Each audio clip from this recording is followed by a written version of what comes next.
Hello, this is Right Side Trader. Today is March 21st, 2025, and this is my weekly market review, where I'm reviewing the NASDAQ 100, that's QQQ, on a quarterly chart, monthly chart, weekly chart, and a daily chart. This is all for educational purposes only, no trade recommendation, because as we all know, trading is risky. You can lose money at trading, so please check with your financial advisor, please check with your significant other, and make sure trading is something that is suitable for you. Let's jump over to these charts and see what we see. Let's maximize this quarterly chart.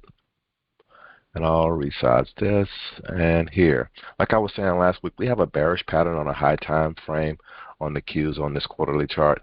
We pull back a little bit. Look like we're getting back above pivot. I kind of expect us to get, by the end of the year, a quartz close above pivot. We just got a little noise, a little volatility in the market at this time. Based on what we're seeing here and we've been seeing in the last few months. But let's go ahead and go down to this monthly chart and see what we see here. On this monthly chart, we are still below the 9-10 moving average. That's what this blue line is. That means technically we are in a bear market. So, but at this time, and this is these are quarterly chart, quarterly pivots.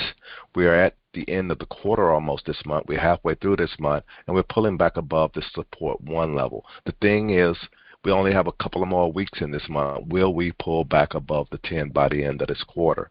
And if we can do that, then it looks better that maybe the bottom that we have made was the monthly bottom, quarterly bottom, and we can look for this thing reversing and heading back higher. But right now, technically, we are in a bear market, and right now, we just got to be patient. Pay attention to your trading plan, your trading strategy, and trade accordingly. But let's go ahead and go down to the weekly chart, because the weekly chart also shows us at this time we dropped below the 50 moving average. That's what this green line is. This green line is a 50 moving average is what it is. I have a 50 and a 200 on here. We closed below this. We got to close below this. We are still trading below this. We got a doji, but the only good thing that I can see here on this weekly chart at this time is that we do have a higher low and a higher high this week, even though we formed a doji in the market at this time. That means we have some indecision in the market, meaning that maybe this thing once gets back up above the 50 moving average. But right now, just be patient and just base all your trades based off your trading plans, your trading strategies, based on what we're seeing in the market at this time. Let's go down to the daily chart and take a quick look at that.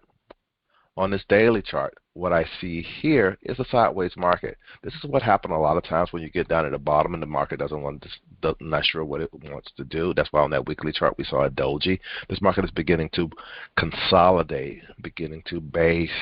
It can be consolidating or base, and it can break up to the upside or it can break down to the downside. So a lot of times what traders would do would mark these lows and mark these highs in the market and help them decide which direction is the market is going to actually go. But that's what we see here. It's what's been happening here this week. This week wasn't that eventful at all, and long as nothing major. And with the FOMC that was this week in the market, it didn't really do anything at all. This is not a bad thing. This is an okay thing. And based on us being traders, we can make money. The market goes sideways, the market goes up, the market goes down. So it really doesn't matter. And just based on your trading plan and your trading strategy, just trade accordingly and make that money. That's all I have to share today. This is a Right Side Trader. Have a good one. I hope you had a great week. Have a great weekend, and I'll talk to you next week. Subscribe, like, share. Talk to you later.